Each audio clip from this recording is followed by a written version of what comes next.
جو انسان جتنا خاموش رہتا ہے وہ اپنی عزت کو اتنا ہی محفوظ رکھتا ہے۔ کبھی کبھی اپنی خوشیوں کو حاصل کرنے کے لیے جھکنا پڑتا ہے اور وہ جھکنا رائگاں نہیں ہوتا۔ مشکل ایک ایسا بہانہ ہے جسے تاریخ کبھی تسلیم نہیں کرتی۔ سگے رشتوں میں حسد نہ ہوتا تو حضرت یوسف علیہ السلام کو کنویں میں نہ لٹکایا جاتا، لیکن اس میں سبق یہ ہے کہ جس سے حسد کیا جاتا ہو اور وہ صبر سے کام لے تو کیسے نوازا جاتا ہے، اور انسان کو سگے رشتوں سے زیادہ اس کی ضرورت ہوتی ہے جو اپنے بندوں کو کبھی اکیلا نہیں چھوڑتا۔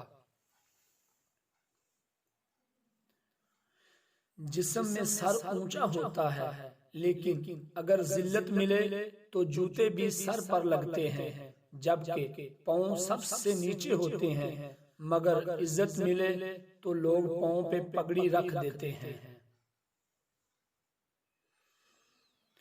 آپ کسی کو بھی زبردستی دو کاموں کے لیے مجبور نہیں کر سکتے، ایک محبت اور دوسرا عبادت، دونوں دل سے ہوتی ہیں اور دونوں کا رشتہ دل سے جڑا ہوتا ہے۔ ہمارا ہونا کس کام کا اگر ہمارے نہ ہونے کا کسی کو کچھ فرق ہو نہ ہو۔ کبھی خود کو کسی سے کم مت سمجھو، کیونکہ جو تم کر سکتے ہو وہ کوئی اور نہیں کر سکتا۔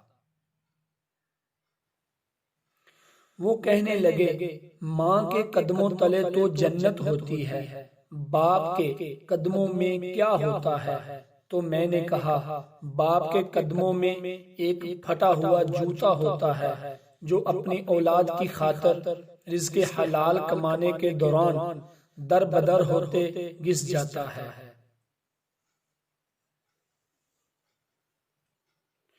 لوگوں میں سب سے خوبصورت وہ ہوتا ہے جو دوسروں کے دل پر اپنی باتوں کے اثرات سے ڈرتا ہے۔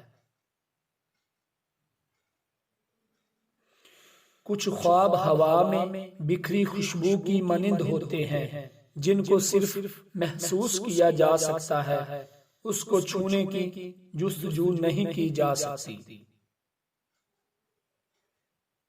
ندامت اپنی جگہ، لیکن دل توڑنے کا کفارہ نہیں ہوتا۔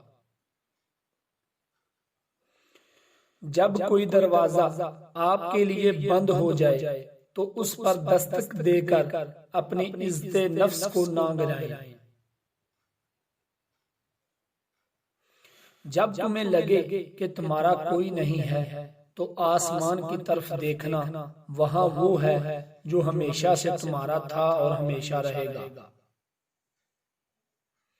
بے نسل لوگوں کی سب سے بڑی نشانی، آپ انہیں جتنی عزت دیں گے وہ آپ کو اتنی ہی تکلیف دیں گے۔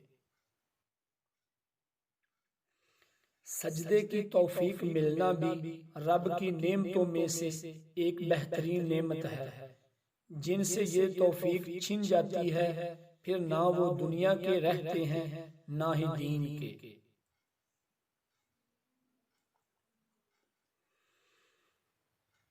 اللہ تعالیٰ کی رحمت کی ایک نشانی یہ بھی ہے کہ بندے کو اپنے عیب نظر آنا شروع ہو جاتے ہیں۔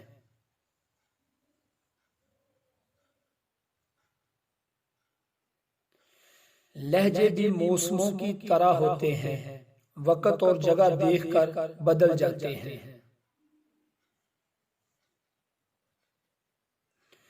دوسروں پر ترس کھائیں اور دوسروں کے ساتھ اتنا ہی برا کریں جتنا آپ کو اس دنیا میں لوگ لٹائیں اور آخرت میں جب اللہ لٹائے تو برداشت کر سکیں۔